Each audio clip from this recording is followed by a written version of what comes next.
Caution! The AJ and Quill show contains D&D content and is intended for a D&D audience. And, besides that, they're really weird. Hi everyone, welcome to Total Party Quill. I'm your friendly neighborhood tiefling, AJ, and as always, here's my fearless companion, Quill the Dragon. Say hi, Quill. Greetings, puny humans. You all look so delicious. I'd love to have you over for dinner. Recently, Wizards of the Coast announced that they were going to be putting out a new campaign titled Icewind Dale Rime of the Frostmaiden. And to help people get ready for that upcoming adventure, we decided to cover monster tactics for creatures we're pretty sure that you're going to encounter inside those adventures. Let's not waste any more time. You got questions, we got answers. Let's have an awkward silence.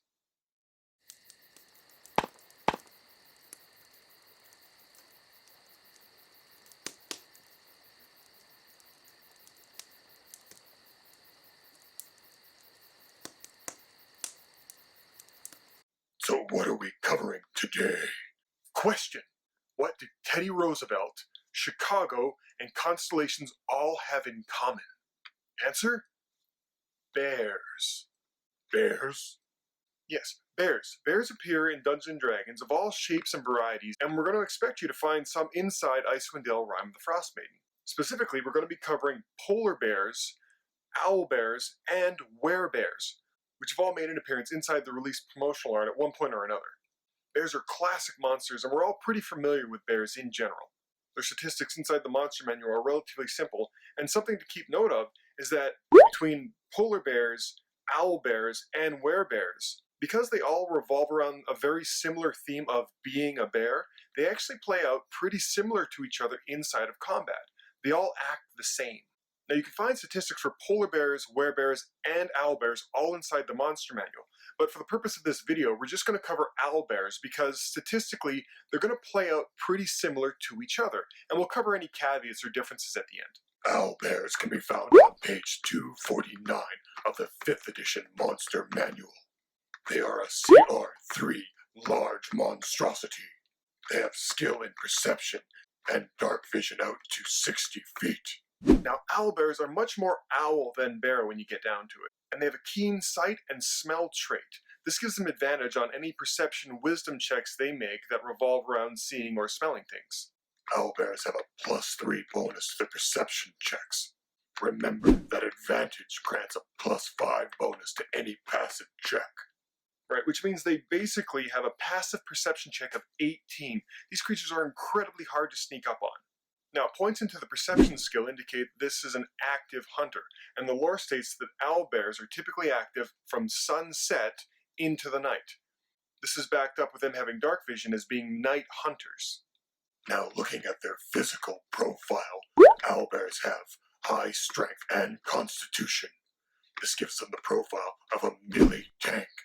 And a melee tank is just a creature that we're calling that gets into melee combat, starts hitting things with its attack, and doesn't really move around all that much. Owlbears are said to be ferocious, stubborn, and ill-tempered. There is little, if anything, that a hungry owlbear would fear. That means when they sense prey, they'll attack it. In combat, when an owlbear senses prey, if the prey is more than 80 feet away, we say more than 80 feet because an owlbear's speed is 40 feet, and if it was to use its dash action, it could make 80 feet in one turn. So the owlbear dashes towards prey that is more than 80 feet away. When the prey is between 40 and 80 feet, the owlbear uses its movement to travel 40 feet, and then takes the ready action to ready its claw attack for any creature that gets too close. Now it readies its claw attack because creatures can't use a multi-attack if they've readied an action. It can only make a single attack, and the claw is the best one to do that. On subsequent turns, the owlbear single-mindedly attacks the first creature it came in contact with. It does this until it is struck by a melee attack in combat. Then it would switch its attack to the last opponent who damaged it in melee. Now we say melee combat because owlbears, being beasts, don't really understand ranged attacks. An owlbear that's suffering too many ranged attacks, or mostly ranged attacks, might get confused and simply run off. And an owlbear will continue this way. It'll keep using its multi-attack to take down a creature, and once it's done, it will grab that creature and run off. Because it's not going to stick around if it's got its food. Now, owlbears are living creatures and they want to keep living. So as such, we say that they'll suffer a morale failure once they reach 1/4 of their total hit points. When suffering a morale failure, an owlbear will flee combat, dashing away. And it'll suffer any opportunity attacks it will take from leaving combat this way. Now, a caveat to know is that while owlbears, polar bears, and werebears behave very similar to each other in combat, there are of course differences. Polar bears, like most animals, tend to avoid people, although that doesn't mean they're not dangerous. Right, and you're the dungeon master, so if you want to have a bear encounter, or if you want your players to fight a polar bear, you're going to assume that it's either ferocious or defending its territory or food or young ones, and it will have a reason to attack them instead of just avoiding them. Like if your players decide to go on a polar bear hunt for some reason. Or they stumble across a polar bear who's eating or has cubs. Werebears behave similarly, but remember, a werebear is a good creature. And good creatures tend to be more helpful than harmful to players. That just because it's a good creature doesn't mean it's a nice creature. Good does not equal nice. Werebears want to be left alone, both themselves and their territory that they protect. Right, what werebears really want more than anything is just to be left alone. So if you're being attacked by a werebear, it's either because you invaded its territory and refused to leave peacefully, or because you decided to go on a werebear hunt, which would indicate that you're actually quite evil.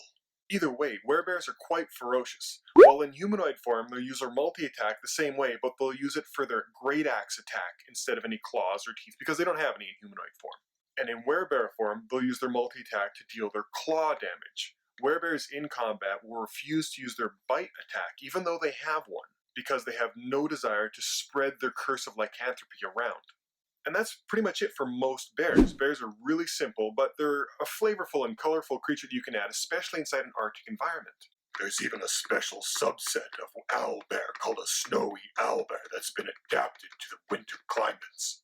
And we've seen lots of artwork from the released material covering a snowy owlbear. There's this really funny picture of him sitting all dopey on his hindquarters just looking around. But let's cover some of the lore that surrounds owlbears that not everybody's aware of. Owlbears are an iconic Dungeons & Dragons monster. Owlbears have red or orange eyes, much like regular owls, although it's rarely depicted in the artwork. And like regular owls, an owlbear's eyes are fixed in place in its head. They can't turn their eyes around and move independently of their head.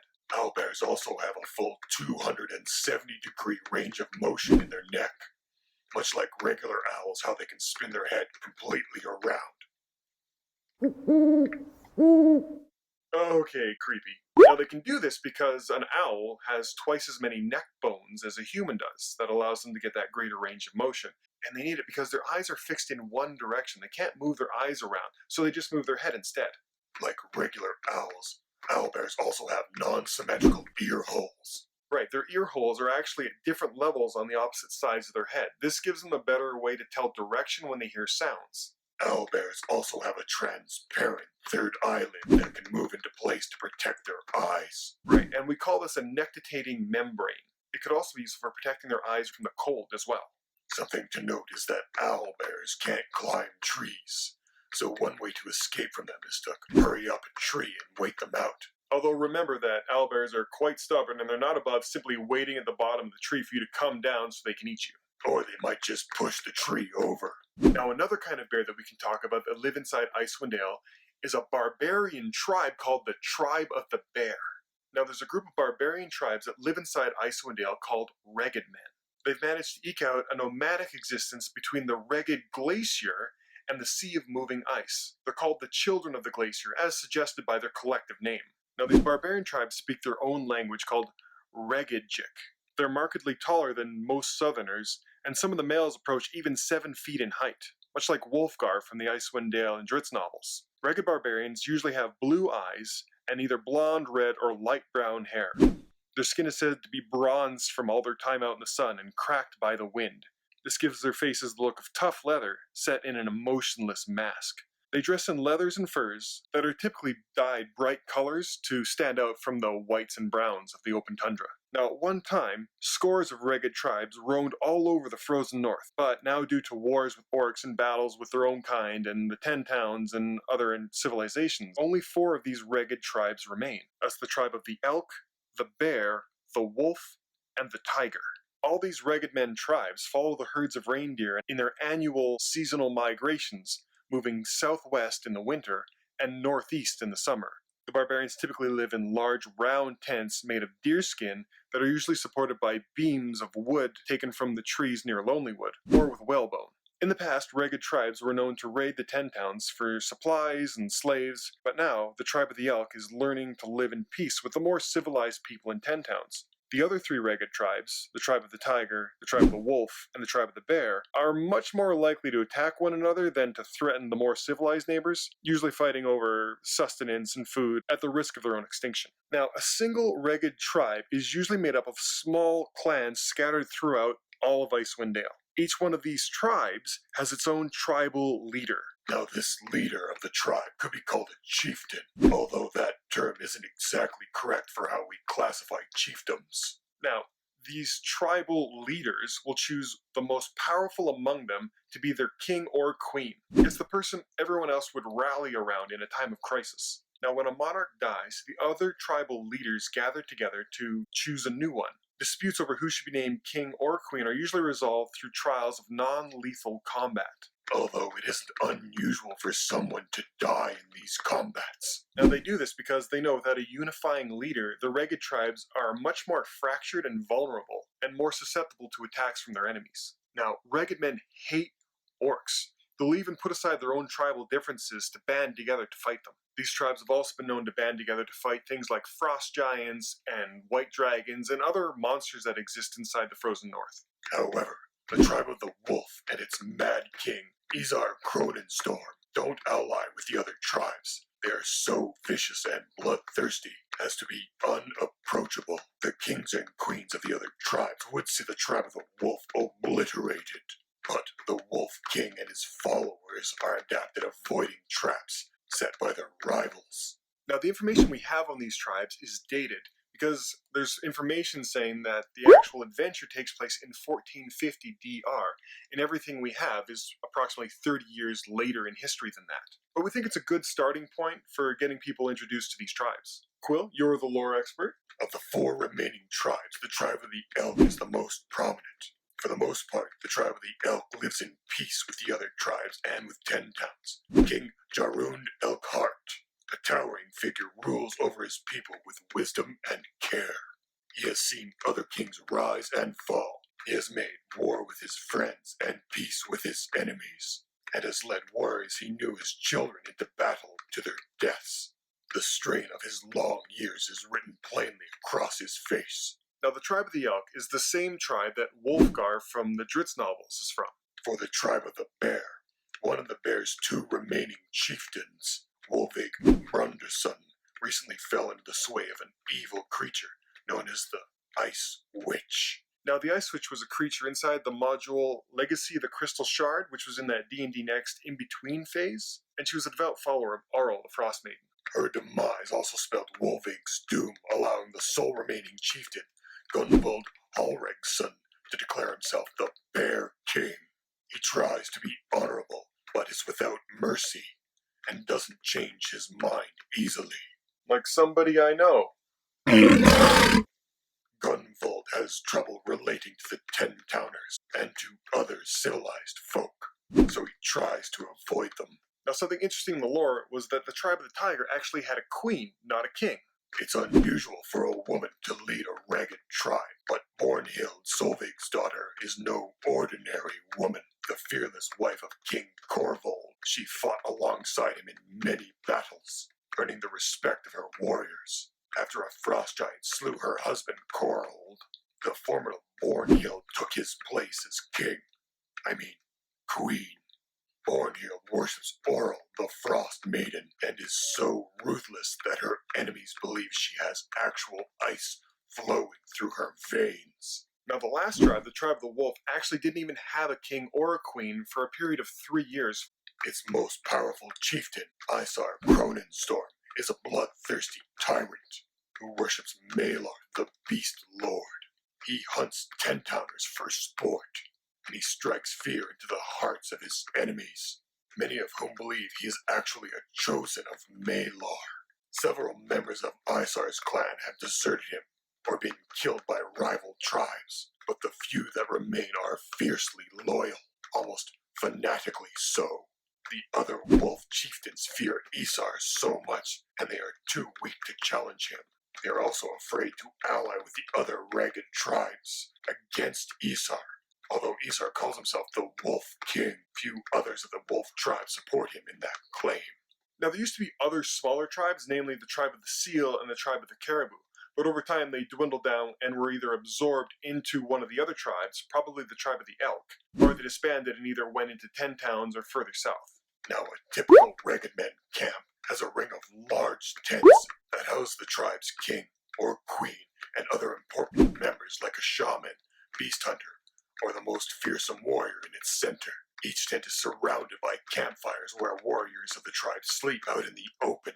And those warriors that sleep in the open are protected by the open flames and by wearing heavy blankets as they sleep. Smaller tents surround that inner circle with campfires scattered throughout and among them. Now, in the past, Reghed men were known to attack the people of 10 towns. That's why you see these wooden palisades around the towns of Bryn Shander and Targos. But since Wulfgar became king of the Elk tribe, only a handful of such attacks have even occurred in the last century.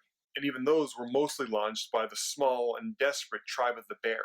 Reghed men, like most barbarian tribes, are suspicious of magic, seeing it as a tool of evil. They worship tribal beasts and the god Tempus, the god of war.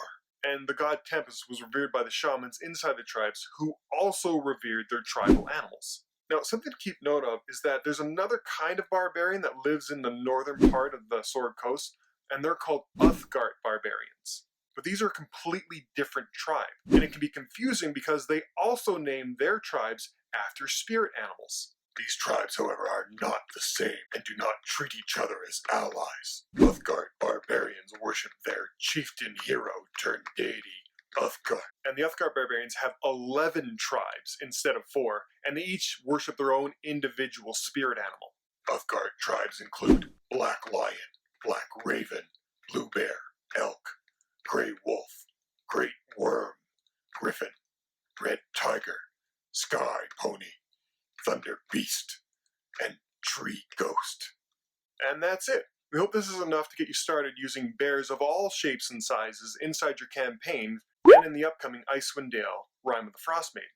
Polar bears, werebears, owlbears, and even the bear tribe or Reghed men barbarians of the region all play a very interesting and thematic role inside the campaign, and I think you'll have a lot of fun using them. Hopefully the lore also helps. And we'd like to offer our most humble apologies to the amazing Miss Laura Bailey.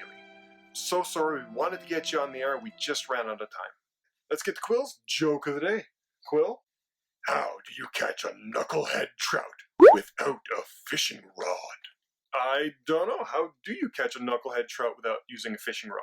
You catch it with your bare hands. Anyway, don't forget to tune in next time when our special guest will be the enigmatic Mr. Chris Perkins. We hope to see you then.